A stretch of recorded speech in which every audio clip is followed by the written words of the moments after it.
Hello, friends, and welcome back to the Liz Moody podcast. Today, we're doing an episode that I need right now, so I am making it in hopes that it'll help you too. This is something that I've grappled with a lot for the last year or two, the idea that I'm behind in life. And because I see everything through that journalist lens after all of these years, I put on my research hat to explore, why do I feel this way? Why do so many of the most successful people that I know feel this way? What is happening in our psychology and our perceptions, and what is all of that being influenced by? I really didn't want to create like a candy mindset episode where I just tell you and myself that we're not behind in life for 30 minutes. And then it feels really good in the moment when you're listening or when I'm talking. But then as soon as that hit wears off, we are all right back to where we started. I wanted real science. I wanted real meaty change. So that is what I created this episode to do. I want to start by just saying again, I often feel like I'm behind in life. When I say that to people, they're like, but Liz, you're married, you've published all of these books, you have this successful podcast. And I am so grateful for all of that. But also, I am literally living out of a suitcase. I don't have a house. I cannot figure out how to have a baby timeline-wise in a way that fits in with my career. My podcast is successful. My books are successful, but I can point to people who are way more successful, people who are reaching an audience that I wish I could reach. And I say this because I think it's important for all of us to internalize that the way that our life looks to us is so different from the way that it is seen from the outside. We tend to dismiss our own accomplishments. We tend to build up other people's successes. And I think starting with that perspective is really important. I also want to say that I thought that success and wealth would be the antidotes to me feeling behind in life because that's what society essentially drills into our head from the day that we're born, especially in the US. And this is not a big double-blind study, but I haven't felt less behind as I have gained more money or success. And I know people who are way richer and way more successful than me, people who are brand name celebrities, people who are literally billionaires. And many of them still have this feeling of being behind. There's a phenomenon where our brain tends to compare upward and aspire upward. So billionaires want to be the richest person in the world. The celebrities want to be this like iconic person that you'll remember decades and decades after they die, like a Marilyn Monroe. So we're always comparing upward to the people above us, but we are also wired for scarcity because our brains want to protect us.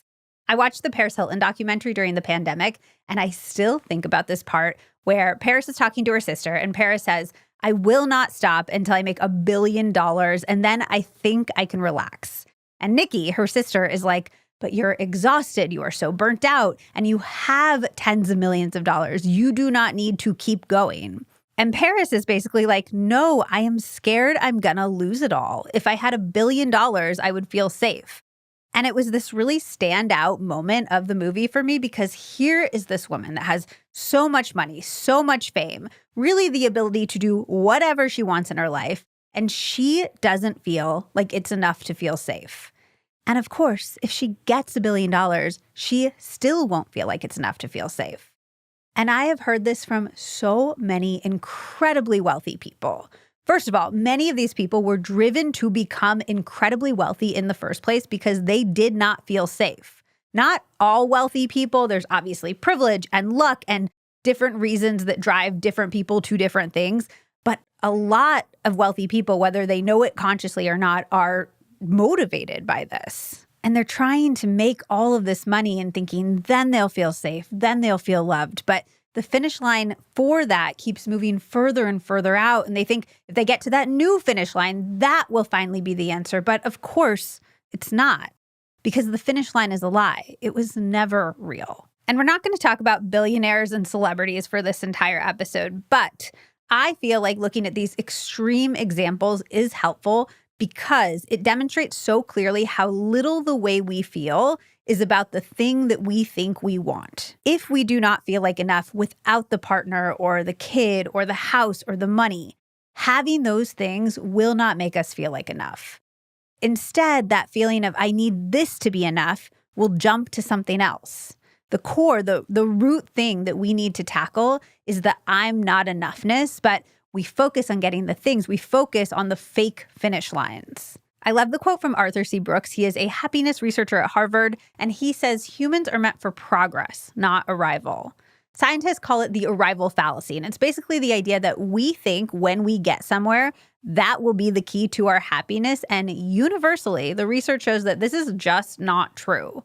In fact, the opposite is true, where often after you get that thing, you are less happy because you no longer have the hope that that thing will make you happy or change your life. It literally has a name. People call it gold medal syndrome because Olympic athletes who get gold medals often go through a period of depression and hopelessness after. It also happens to Oscar-winning actors, to people after their wedding, the post-wedding blues, to founders after selling their company. I was just reading about the founder of Loom, who wrote an entire Substack post about how lost and sad he felt after selling Loom for $975 million, which I feel like is a scenario that many of us dream about. I'm going to read it to you because I found it fascinating. Okay, he wrote, "Everything feels like a side quest, but not in an inspiring way. I don't have the same base desires driving me to make money or gain status. Honestly, I'm not the most optimistic about life." And then he says, "I've only started to realize that when Loom was in its early innings, I felt very secure with my position in life, and lots of this stemmed from the extreme gratitude for the journey I was on. I was happy with everything as it was. The growth trajectory of the company was more than I could ever dream for. I was happy. I felt secure. It could all turn to shit the next day, and that would be okay." Humans are meant for progress, not arrival. In fact, not only are we not meant for arrival, we are really bad at it. It actively makes us feel awful to arrive, which is something I try to tell myself when I'm feeling behind in life, when I'm rushing to check off box after box. When I arrive, when I get there, there's a good chance that I will feel worse than I do right now. And the only antidote to that is to enjoy the journey. So, how the hell do we do that? How do we enjoy the journey? There are a few things that I found really pragmatically helpful for enjoying the journey, for not feeling behind in life. First of all, even that word behind, it implies comparison. It implies an end destination. And I always think about the idea that if we are racing, if we are trying to get to the next thing and the next thing and the next thing, what is at the end of that? It's death. The end of the race is death. The thing that we are rushing toward is death. I was listening to an interview with Michelle Obama recently that made me cry. She was talking about how when her mom was dying, she pulled Michelle over and she said, "Wow, this went fast."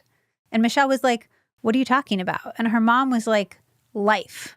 Life went fast. It goes so fast.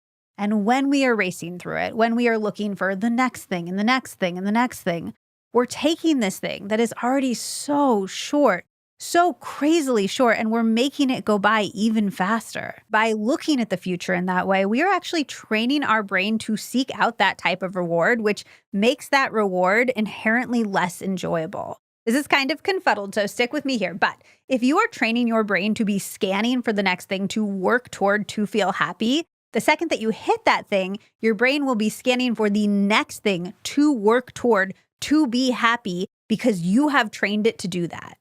When I catch myself scanning for the next thing, I actively stop. Sometimes I even say stop out loud. So I'll just like literally be sitting there by myself in a room and I'll be like, stop. It's a weird little psychology trick, but it's actually really effective. And then after I say stop, either in my head or out loud, I try to notice what I am enjoying about the present moment. That's more Arthur C. Brooks research. Happiness comes down to three things: enjoyment, satisfaction, and meaning. So those are the three things that you can look for. Is there something that you are enjoying about this moment of the journey? Is there something that you are deriving satisfaction from? Or maybe there's something meaningful about it, even if it is in no way enjoyable in the moment. One of my favorite bits of psychology research that I never hear people talk about is that there's another key aspect of living a good life, that beyond happiness and meaning, there's something called psychological richness that is an incredibly important element of a life well lived. Basically, having perspective-changing experiences with novelty and complexity are hugely contributive to our well-being. What I love about this research is that it completely reframes nonlinear paths and more difficult experiences as not only not being bad or harmful, but actually being a key component of a well-lived life.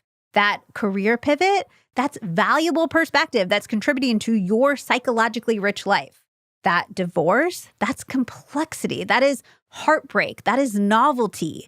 Those are all key factors of a life well lived. Your path deviating from whatever the norm is, that is you adding to your well-being. It is another vote for taking the risk, for taking the detour, for leaping in with your heart open, even if it means that it might break later. These are not bumps in the road to be avoided. These are key components of the journey.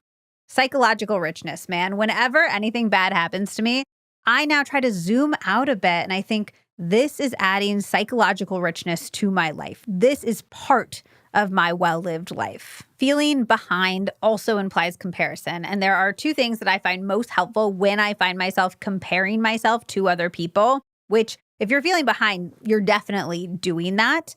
Actually, there are three things. Actually, there are four things that I find most helpful when I find myself comparing myself to other people, which is a key part of feeling behind in life. The first is reminding myself that I'm only getting a teeny tiny sliver of somebody else's life, and I'm comparing that to my entire life. Even our best friends, we're just getting a teeny tiny little sliver.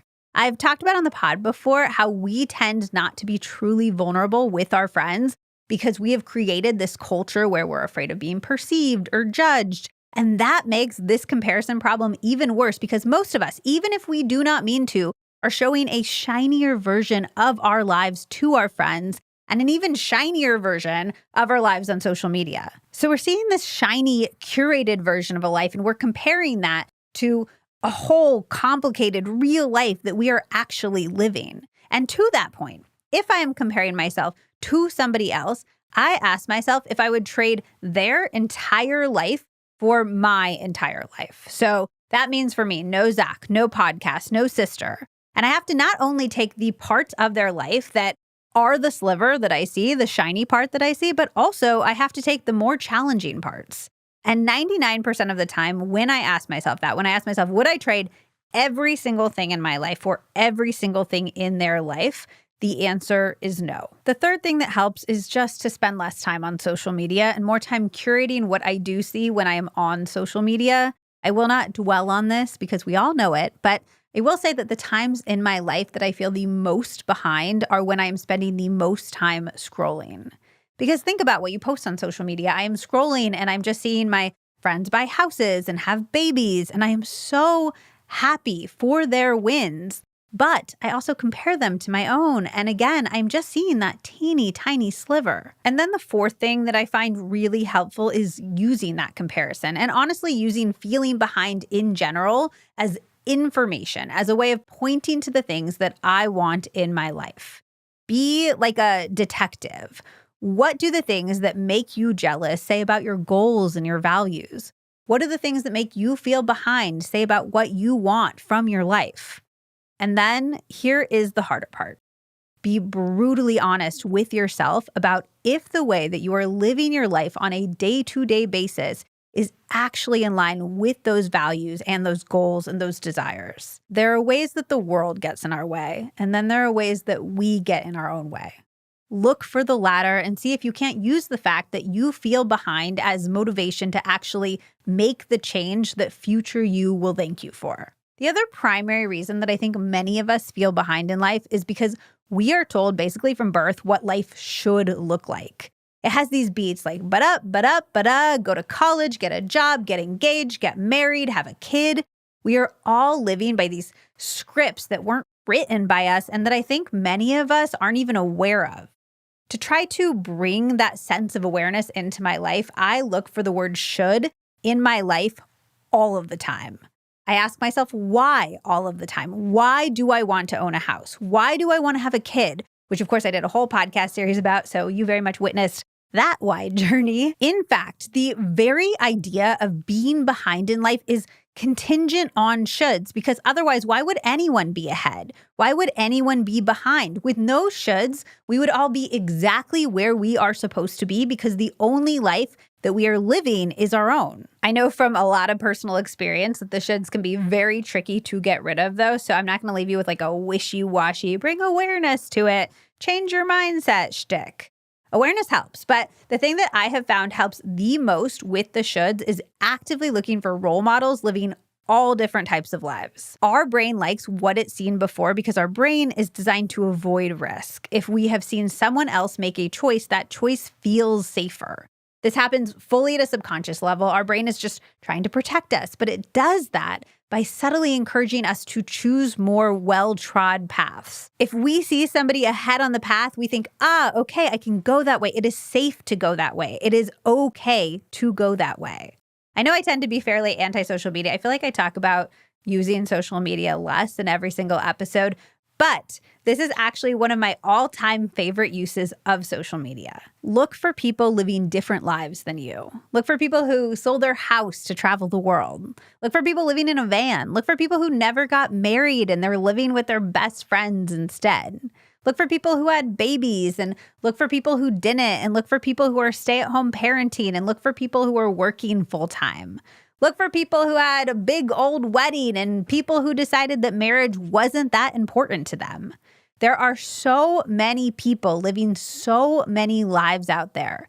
Seek them out and use them to teach your brain how to be free of the single narrative that it has been fed for your entire life.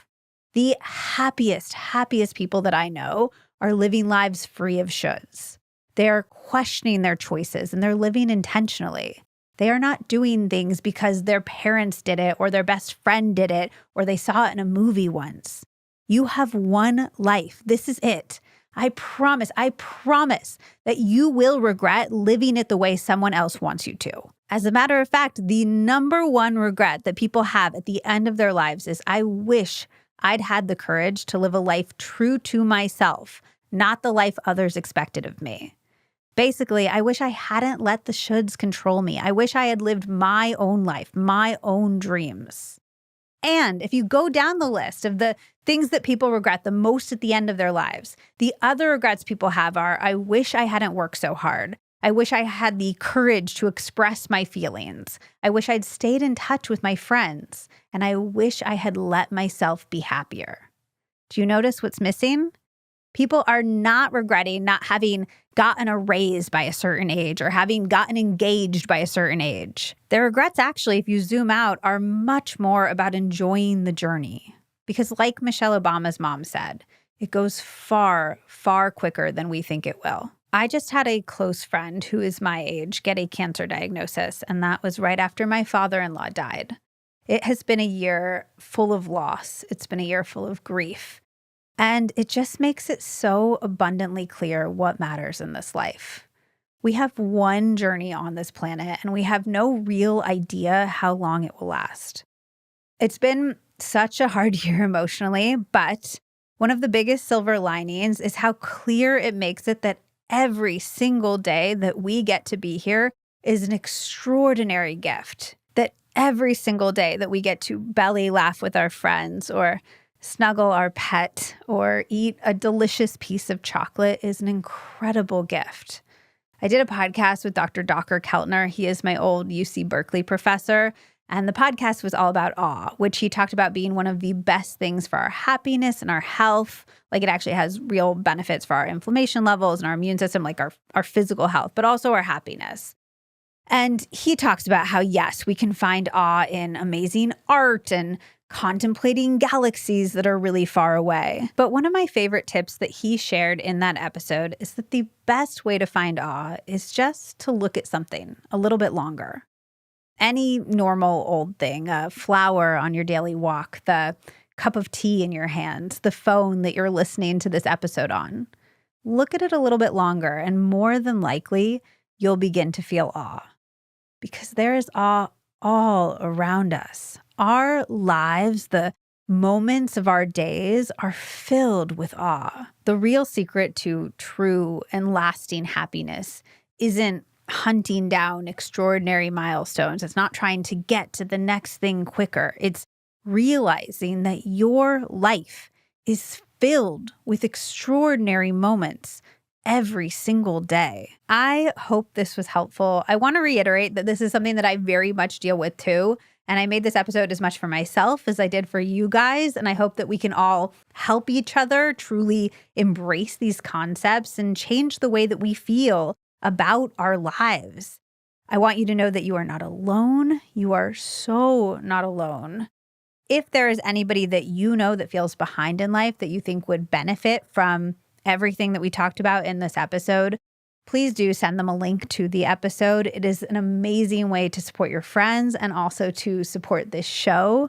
We have grown so much this year, and it's all because of you guys sharing episodes and writing reviews on Apple Podcasts and Spotify and following us on Apple Podcasts and Spotify and on YouTube. And it's really just so appreciated. I can't express my gratitude for that enough, for this community and to get to have these conversations with you. It's my dream in life, and you guys make it possible. You can find our newsletter, The Takeaway, at lizmoody.substack.com. We are sharing our monthly favorite soon. That's always one of my favorite posts of the month, so do not miss out on that. We also have transcripts for every episode. We have behind the scenes content, just lots of good stuff there that you can't find anywhere else. If you heard a discount code for a product in this episode, you can find all of those listed out at lizmoody.com/codes. as well as all of our vetted, tested brand partners, including mattress companies. We've got online fitness. We've got the healthiest meat that I have ever eaten. It's also so tasty. They have a really cool snack stick product that's so good for on the go. We have amazing organic skincare. So much good stuff there. Really great discounts on incredible products. So check that out at lizmoody.com/codes. Lastly, come hang out on Instagram. I'm trying a ton of new stuff over there in hopes of best helping and serving you and making social media something that is as good for our brains as possible. So go check that out. Let me know what you think. I'm very open to feedback. This is all experimental at this phase, but I am at Liz Moody on Instagram and on TikTok. Okay, I love you. I love that we get to explore these types of topics together. And I will see you on the next episode of the Liz Moody Podcast. Oh, just one more thing. It's the legal language. This podcast is presented solely for educational and entertainment purposes. It is not intended as a substitute for the advice of a physician, a psychotherapist, or any other qualified professional.